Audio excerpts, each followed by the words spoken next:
It's a rout, 51-21 the final over Millikin, down in Decatur on the road. Welcome into the Red Zone, everybody. I'm Kevin Jackman. Head coach Jeff Thorne, as well as a couple of players, Pat Cravens and Broc Rutter, will join me to talk about that win. And of course, as always, we'll round out the show with Sports Information Director Clark Tuscher. All that and more is next on the Red Zone.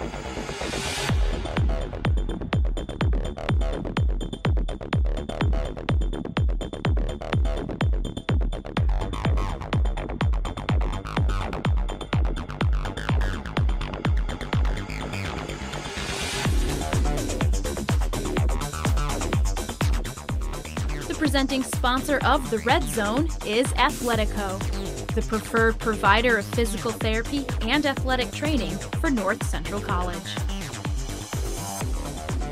Welcome into the Red Zone, and up first is head coach of the football team, Jeff Thorne. Best offensive performance of the season in the first half alone, I think 41 points. I mean, that has to be encouraging against Millikin to come out with that kind of firepower. Yeah, I think our offensive line really established the line of scrimmage. And we were able to run the football. I think we ran for 214 yards, something like that. And Broc had an efficient day, a little bit of a shaky start and then really settled down. And our young receivers made some plays, so it was fun to watch. I want to go to the running backs first. Don Mugalu was he was hoarding touchdowns early on in that game. Yeah. 3 of them. I mean, he's got the biggest smile on the team, and he now has 5 touchdowns on the season. He's already made a huge impact. Yeah, he's doing a great job in the score zone and you know, in the field as well. He's really running hard, finding holes. But down by the goal line, he does a great job of sniffing the end zone and then finishing and getting in there. A few times, I think twice out of those 3 touchdowns, it looked like he was stopped and then made that second effort. As for Austin Brunig, again, I mean, this is the 3rd episode, and I feel like we're a broken record already, but he's producing not only in the running game, but in the passing game as well. The guy is showing off his talent all across the field. You know, that's what we love so much about Austin. He's really multi-dimensional. Obviously, we've talked about his speed before, and that's a weapon. And he catches the ball very, very well. So to be able to use him out of the backfield as a 5th receiver when we're in our, you know, especially in our 10 personnel sets, it's really a luxury to have. Yeah, we'll see that coming up in the Check the Tape segment. But wide receivers, you have some young guys, and I know you were excited about them coming into the season. They have a chance to step up and really show what they're made of, and they did in this game. Jalen Dennis, his first touchdown. Josh Ruiz, his first touchdown. And even Beasley got in on the act as well. Right. These guys are electric. Yeah, well, Kaminsky was Kaminsky. Yeah. You know, 3 games in, he's produced 3 games in a row, and he's a freshman. So, yeah, we're excited about this group. We were before the season, as we discussed. Josh Ruiz was tremendous, just high-pointing the ball and a great one-handed catch in the end zone. Jalen got his touchdown, which was great to see, and he got some time at quarterback. And, you know, Jake showed his speed. Yeah. And it's going to be fun to watch these guys evolve and develop over the next 3.5, 4 years, along with Broc. I was talking to Andrew after the game, and I said, you know, some of these kids, some of these freshmen are making impacts. I'm like, wait a second, year 1, 2, but it's just the presence he brings, and you've kind of spoken to this. He's matured. He's you know, he kind of steps into the offense, and you just assume he's going to produce. That 1 year out of high school is so important. It's a huge year of maturity, and being at another program at the Division II level in Andrew's case, being redshirted, but just experiencing college football, I think, is a huge benefit to him. And there's a maturation process that happens naturally there. Special teams doing pretty special things. Let's start with the punt unit and Zane Ladico. He's creative. He does everything. He can put it up, and then that one where he lined it to the 5-yard line. Yeah. How important is it to have a guy like him that you can count on in that area of the game? Very. I mean, the punt team is extremely important when the offense stalls. You have to be able to change, flip the field, and having a weapon like Zane is, again, another luxury that we have, and not to mention what he did at running back. He looked really good running the football, too. So another multi-dimensional, multifaceted guy. They were saying his name over the PA system. I go, that's not Zane. He's a punter. He's not running the football. No, he's running the football. He's running the football, yeah. He's got some skill behind that. Yeah, he does. He does. It's been fun to watch. He looked good late in that game, He did. I want to talk about the punt return team. Pat Cravens is pretty electric. Andrew Kaminsky had a 60-yard return. You talk about giving the ball back to them, but when you guys get it back in the punt game, anything can happen at any moment. It's been fun to watch the complete reversal of our special teams units from game 1. Yeah. So that bye week was really important to get things squared away and get the right people out there. And we've got a lot of young guys playing on special teams, a lot of freshmen that are doing a terrific job. particularly linebackers.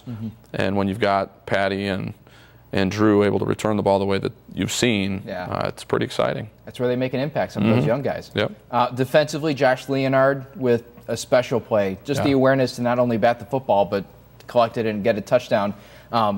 Encouraging to see the defensive line step up, and especially on that play, being aware of what's going on. Oh yeah, that was quite. I missed it. I turned around and all of a sudden Josh is in the end zone, so I didn't see it until we got to film. But really, really athletic play. Josh is a great player. You'll see more of that from him as the season wears on. We've talked about Pat in the return game, but defensively, he brought home not just one but 2 awards this season for his work as a safety. Right, and that was a beautiful interception he had that, we talked about before we started here. And then just getting to the ball and making sure that plays are finished. Him and Justin Sersma seem like they're doing a pretty good job of doing that. Yeah, there's things that we still have to get squared away back there. But Justin's growth at safety is going to be fun to watch as the season wears on as well, converting from linebacker. But he's got length and he can run and he's got great instincts. He studies. And Pat's, I've told you last year, Pat's the best athlete we have on the team, and you see that on Saturdays. Matt Taylor is the last thing I want to get to. I got an opportunity to shoot this game from the sideline in the second half, and the one voice I heard, maybe even more than yours, was Matt Taylor, and he's just a bundle of energy, isn't he? He is, and his story is unique, and it's been really rewarding to watch his growth as a young man more than as a football player. Over the last roughly year, he rejoined the program not terribly long ago, but he really brings a presence. Like you said, the energy, and he loves the weight room. You can see how big and strong he is, and he's makes it fun. And I think the guys are really, really enjoying him being a part of the program again, and I know the coaching staff certainly is. Sounds kind of quirky. He sounds like he knows when to turn it on, but kind of a fun guy to be around. Is that the sense that you guys get as well? He's a big, strong guy that can look intimidating, but he's got a wonderful heart. He really cares about other people, and that really bears itself out in the weight room and on the practice field, just checking in on other kids. And when they have successes, this big, strong guy is more excited than those other players are about their own successes. And when you have somebody like that, it really wears off on other people. Well, we're going to go back. We're going to finish off this game by reviewing the tape, but we're going to take a break first. Sounds good. Coming up next, check the tape. We'll be right back on the Red Zone.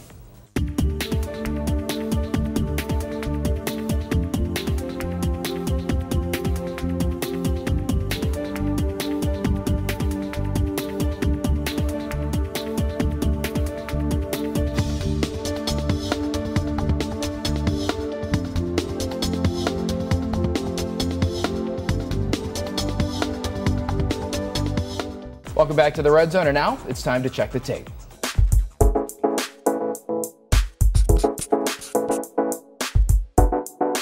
This Red Zone segment is sponsored by M&M Rentals. Coach, first play I want to get to, how about some love for the offensive line? You mentioned this, they had a great game and show up on this. It's just a 10-yard run, but just fundamentally they look pretty sound. Yeah, the grade outs bear that out too. Every week we grade the guys on technique and assignment, and the grade outs were the highest they've been all year. So it's no surprise that we had the success we had in the running game. Talk about red zone efficiency. Don Mugallo had 3 touchdowns. That is when it's really difficult to punch the ball, and everything is crunched near the goal line. Offensive linemen are probably more important at that point than ever. Is it really encouraging to see them step up to the task and get the job done, especially in those scenarios? Absolutely, because you think back a week against Illinois Wesleyan, we had to kick 4 field goals. So that was really an area that we stressed all week is red zone touchdowns rather than field goals. So the guys really took it upon themselves, and they did a great job. Tyler Egan's another guy, a tight end H-back type that was critical down by the goal line, did a great job helping us get into the end zone. Defensively, you're facing a really good quarterback, Nico Stepina. Good arm, good vision. Seemed like he was immobile as well. He could escape the pocket. But right here, Pat Cravens makes a great read, breaks almost immediately, and this ball just flutters a little too long. And I think what helped there is you see we got pressure on the quarterback and we hit him.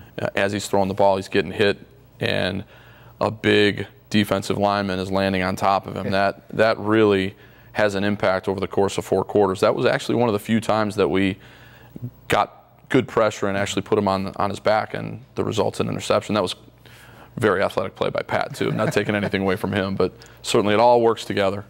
That was an NFL pick, too. He even got 2 feet down running full speed towards the sideline. Pretty impressive stuff. Last play I want to get to, back to Austin Brunig, but this is Broc and Austin hooking up, little wheel route out of the backfield, and it seems like this is just going to continue to be a really vital play for you guys. Well, you know, you got to look at what the defense is doing. I thought we needed to do something there before halftime. We got the ball back with a little over a minute left. They had just gotten their first touchdown, and going into half, those momentum swings can be huge. So I thought this was the most important drive of the game for us to come down and Broc to manage the clock and the situation the way we did. It was really a great job, but that's Austin just being Austin. He's fast. He's got great hands, like we said. Tough assignment for a linebacker to try and cover. Absolutely, yeah. Scouting Wash U. So they're 1-3, but I know you don't look past anybody. And you said before we got on, they've played a tough schedule. So this is a good football team. Very good, and historically they've been a good program. Coach Kinboom does a great job getting their guys ready to play. You know, whoever it is that they have, their schemes are solid, their players are solid, and obviously they're going to be extremely disciplined and smart. They don't make assignment mistakes, so we're going to have to play very well to be successful. Last thing I want to get to. So we were just talking. We've had the quick hits for the athletes. Yeah. We've even got Clark with the quick hit. So how about quick hit for you? This is one that is probably easy to speak to, but what do you love? What draws you to football? Don't know how much of a quick hit this will be, but I think the greatest thing about football is what you see with all the diversity, and particularly, you know, in times like these, you can look at a game like football and see people of all races, backgrounds, socioeconomically, religiously, spiritually, and they have to be on the same page. Yeah. And so it's really a lot of fun to be a part of that process of bringing guys together and helping them be a team and really helping them understand what it means to be a man in today's world. That's what I love most about coaching. The game itself, certainly I love. I've loved it since I was young. But that's what makes football unique. I played basketball and baseball too, and I coached it with, you know, my son when he was younger. And I love those sports. They're great sports. I really enjoy playing and coaching those. Football's unique because you have to bring so many people together. Yeah. 11 guys on the field that tall, short, wide, thin, you know, narrow, black, white, Christian, Muslim, Jewish, you name it. They're all in the huddle together, and they're all fighting for one common good, one common cause. And to me, it's kind of a microcosm of how our world could be if we all decided to work together and really listened to each other. Because there's not much listening that's happening right now. And if we all would sit back and listen and try to be a little bit more empathetic and understand what someone else has gone through, maybe we would see things differently. I know that's a big point of emphasis for your program, is not talking but listening. Yeah. I don't know how you can be empathetic if you don't listen to somebody and gain an understanding for why they occur to you the way that they do. Once you do that and show a little compassion and understanding, relationships can grow. And we don't have that going on right now enough in our country. And I think that could change things quickly. Well, great answer. And next time, I promise, we'll get you a really funny one. All right. Thanks, Kevin. Coach, thanks for hopping on, and good luck at WashU. No problem. Thanks. Coming up next, we have a couple of players joining me on set. We'll be right back on the Red Zone. What if you could invest in the future of kids, like a stock? Not the kind of stock that's about making money, but a stock for social change. A whole new kind of investment called Better Futures. When you invest, it helps kids go to college. Believe in us, invest in us, watch us grow. My name is Sydney, and I'm your dividend.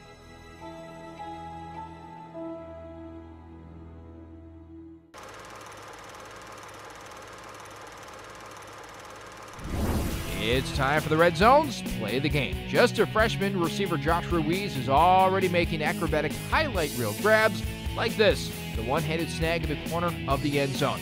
Just one among a talented group of new receivers, quarterback Broc Rutter is just getting a preview of what's to come in the next few years. Josh Ruiz earns the Red Zone's Play the Game.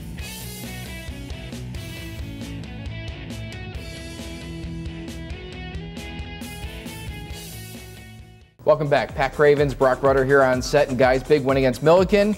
A lot to get to. Across the board, it seemed like everybody was finding success in this game. Let's go to the defensive side first. You'll credit the pressure, but the interception was yours for the keeping, and you brought it down. Those are big momentum changers, aren't they? Yeah, absolutely. I mean, so we were in 2 read on that. We got some pressure up front, just read my keys, kind of threw it up there, so I was playing that corner. I just made a play on it. How many tackles in the game? 12, I think? I know you probably don't pay attention much to stats, but they kind of bear out the fact that you're always rushing to the football. Yeah, I think I had 12 tackles, like you said, but it was just on, like, short passes and stuff, just coming up on it, helping out, so. Defense, it seems like, in the early goings, has been really good at rushing to the football. Everybody's active at all times. Have you noticed that? Yeah. I mean, that's like our goal in practice. We're always getting to the ball. Coach emphasizes on pursuit. So even in like 7-on-7, all our segments, like passing, we're getting to the ball. Yeah. We have to get to the ball. Or Coach Janis said Coach Murray's going to get on us. So. And then rip it away. Yeah, exactly. Offensively, an opportunity for some young guys to step up for you to try and make some plays in the passing game, and boy, did they. Ruiz, Jalen Dennis, Beasley, these guys, I know you're excited about them. They're fun to watch. Yeah, they're probably fun to throw to. Definitely, yeah, and it's no surprise to anyone on the team that these guys are coming up and making plays, even as a freshman. Those 3 kids that you just mentioned, every time we had a voluntary 7-on-7 over the summer, they were the first 3 kids there. Even Jake driving in 3 hours to it. Wow. Josh came in, knew the playbook, knew it inside and out as a freshman, which is great. It shows how mature they really are and just the ability they have, and they go out there and just make plays all the time for us. And it'll be fun to watch them grow over the season and over their next 3.5 years, like Coach said. You and I chatted about this, and Coach and I talked about this as well. It feels like Andrew Kaminsky already, we're 3 weeks in, and it feels like he's a veteran guy. Does it feel like that way in the huddle? Definitely, yeah. Just the way he carries himself, too. He's super mature. He knows what he's doing, and he's just a tough-minded kid. He'll run across the middle, he'll make plays, and he'll pop right back up and say, I want the ball more. Just give me the ball. So it's fun to play with him. Dom, 3 touchdowns, and you vultured the 4th one. I thought you guys were going to give it to him. So did they, obviously, but You snuck around. First rushing touchdown of the season. Was it nice to punch it in with the legs? Yeah, it was nice. Dom does such a great job of running so hard in the goal line. It brings all the attention to him. It made my job easy. But it's just great to see Dom. Dom's got such a great attitude and mentality, and he just makes everyone around him better and makes everyone want to play and have more fun when they're playing with Dom. In Austin, he didn't get to cross the goal line, but he's involved everywhere. Passing game, running game. I'm sure he's blocking in protection for you sometimes, but he's just doing everything. Definitely, yeah. That's what's so great about him. He can catch passes. He's fast. He can run the ball. He runs hard.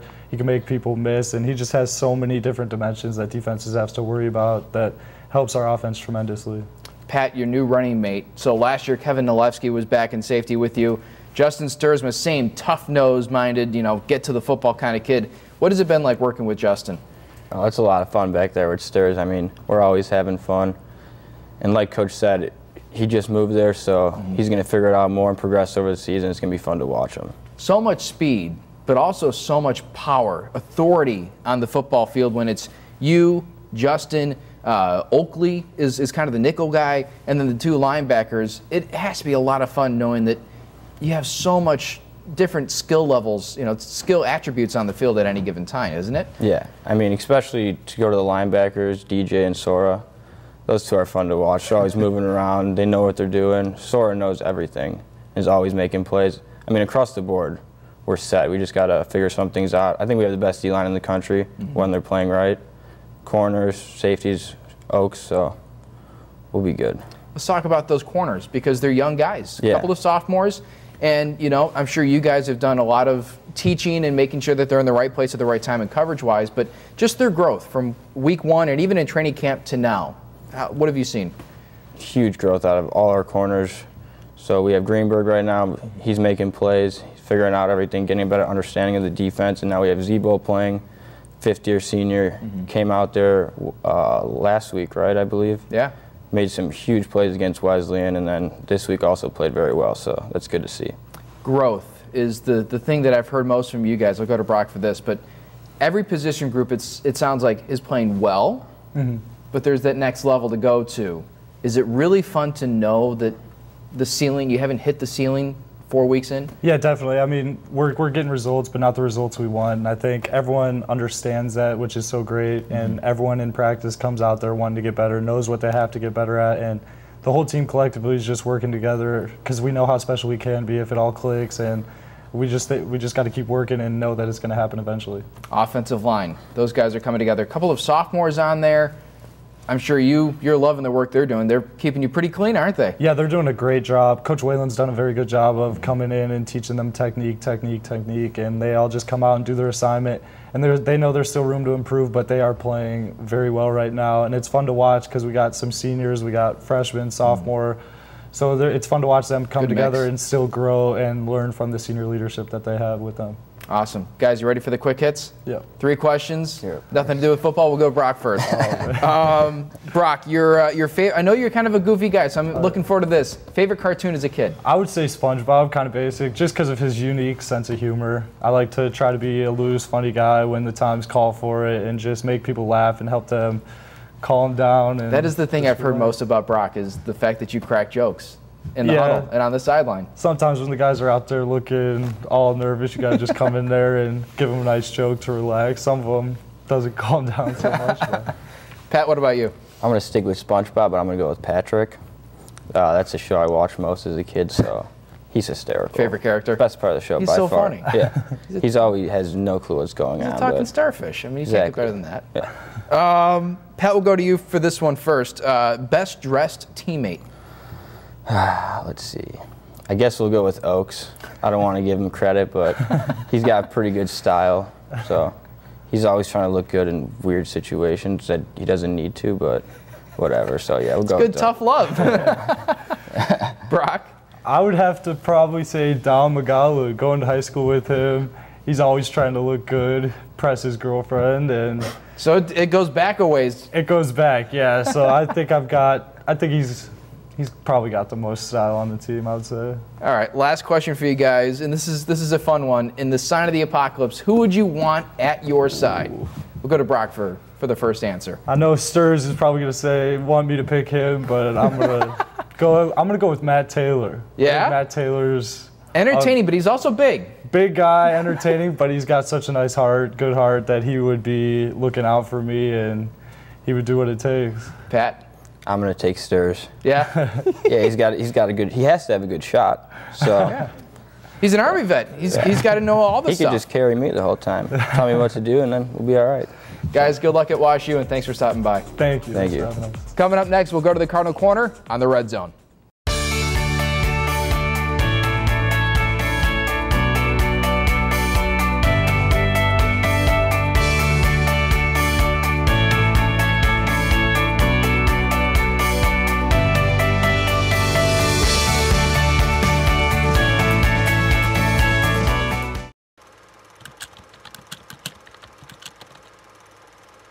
This Red Zone segment is sponsored by Belgio's Catering. We have 2 minutes, so let's tour the fall sports scene. Led by a quartet of seniors, the men's soccer team looks to John Borzik to provide the steady production that he has turned in for years. While young, Matt Klosterman's team is scrappy and aiming for a spot in the conference tournament. Young is a common theme for NCC soccer teams, apparently. Just 2 seniors on the women's team, Sarah and Emily Gaither. Sisters. Transfer Alexia Domovsky will score plenty of goals, while Gretchen Franz will turn plenty away in the net. To the courts in the season, still early on for the men's team, and the majority takes place in the spring. But a new head coach to take note of, Ryan Jump, who also takes over the women's team, which has a larger body of work to review. A come-from-behind 5-4 victory over Elmhurst highlights a 3-4 record to this point. Well, new names, same expectations for the men's cross-country team. Ranked number 1 and looking every bit like the top team, the squad placed its top 5 in the top 7 down at Illinois State. You know, a Division I program. Speaking of domination, the women's cross-country team came out strong and hasn't looked back. A first-place finish at Elmhurst has the team among the early favorites to win the conference meet at the end of October. Just the second year of existence, but already progress has been made from Jenny Garrison's triathlon team. A whole bunch of qualifiers lay ahead before the season concludes on November 5th. Kyle Exline takes over the women's volleyball team in addition to the men's and has already taken that program and gotten them off to a 7-3 start. including a statement win against the 17th ranked team in the country. A rebuild season in store for the men's golf team that lost top talent to graduation, and that includes former top scorer Lincoln Slagle. Meanwhile, a freshman, Alex Brummer, softening the blow of losing Millikin Kelly, who is now a GA for the women's golf team. Brummer, a season-low round of just 75. And that's a wrap. Good luck to all the North Central sports teams as they approach postseason play. Welcome back, and to round out the Red Zone, Clark Tusher, Sports Information Director of North Central College, is here. As always, third week and a lot to get to. I mean, you were in the middle of the fall season. Let's start with women's golf. Some really impressive performances, and none more impressive than Alex Brummer. Yeah, really seemed to be coming together at the right time. Alex is a freshman on the team this year. She won the Aurora Fall Invitational on Monday. She shot a 75 on a fairly challenging course just west of here, and it was the fourth lowest score in the program's history. Wow. Which was enough to get her the Conference Golfer of the Week award, something we haven't had a North Central golfer win in several years. She's actually got the 3 lowest scores on the team for 18 holes so far this season. And with the conference tournament coming up next week, that's very promising looking ahead to that. Right. Looking forward to that. Yeah.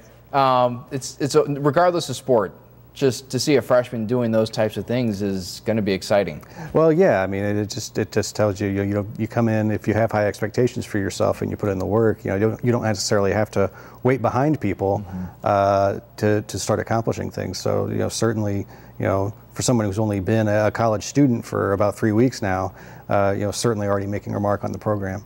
Let's shift to men's soccer. We had an opportunity to cover a double overtime affair, and they managed to get themselves into another one the other night. And this is a team that's going to battle. They're going to battle for however much time they have to. Unfortunately, they came out on the wrong end of the decision, though. Well, the positive is they did really battle against some good teams. They really put their nose in it and played hard and just came up a little bit short on both ends. It's some of the struggles they had last year trying to score goals, and they were able to put one on the board early in the game on Tuesday night. Unfortunately, it didn't hold up. Looked like we were headed for a tie, and then let one in with about 5 minutes to go. So certainly still some work to do. They do start conference play this weekend against Carthage, which is one of the top teams in the conference this year, it looks like. So definitely there's always that next opportunity to right the ship and get going. So I think that's what they're looking to do. I can imagine it's the same thing for the women's soccer team as they hit conference as well. Yeah, they haven't quite had the struggles offensively that the men have. Last week they played a couple of really tough teams from the Wisconsin Conference. One of whom, Wisconsin Whitewater, was ranked in the top 10 in the country. Wow. They were trailing 3-0 in that game, came back and scored 2 goals, and came close to tying that toward the end of regulation.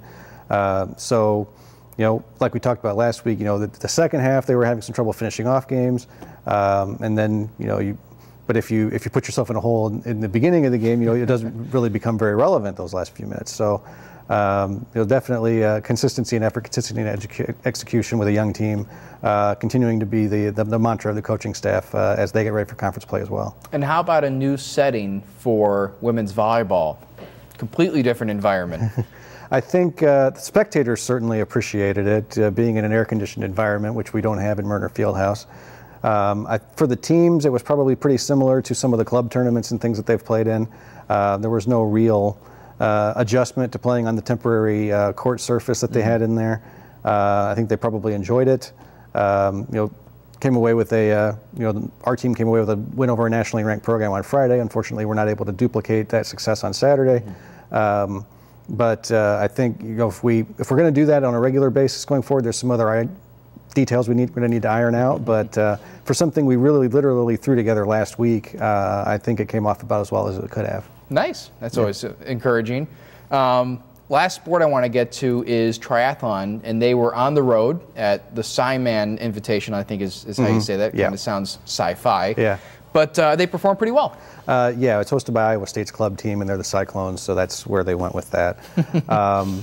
But yeah, it was primarily an individual competition, and of the young ladies who competed in the sprint distance, which is the distance we compete at. We had Kate Canfield finish 4th overall on the field, and Ashley Eisenminger, who is visually impaired and competes as a paratriathlete with a sighted guide, actually finished 10th out of the whole field of women's competitors at the sprint distance.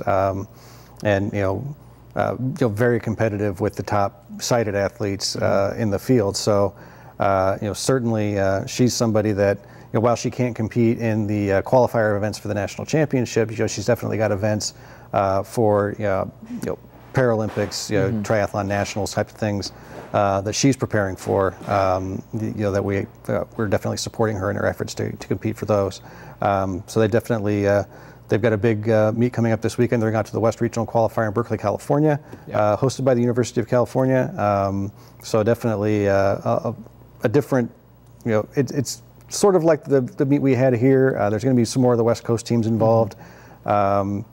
Definitely a different scenario than we've never competed out that far west. So I think the girls are looking forward to that, and it should be a pretty exciting experience for all of them. So they're ditching the Chicagoland area right as the weather starts to turn downward. I see how it is. Well, they certainly didn't get any breakout in Iowa last week, so I think they're looking forward to a new setting, and definitely the cooler temperatures are going to help. Last thing I want to get to is a quick hit, fun one, and who would you like to have by your side on the staff at North Central when the apocalypse comes? If the apocalypse comes, I want our maintenance supervisor here, Henry Tran, by my side, because you never know what you're going to need to create that'll ensure your survival or what materials you have available. And Henry keeps Murner Fieldhouse and our athletic facilities kept together, often through some unconventional means with whatever we have available. So I think, to have somebody who can make whatever you need out of whatever you have, I think that's pretty important. So I think I would want Henry there. Clark, thanks for stopping by as always. We'll see you next week. Thank you. That's a wrap. The team heads down to St. Louis to face Wash U. We'll have the highlight right after the game here on NCTV 17. For everybody, including my guests, I'm Kevin Jackman. This has been The Red Zone.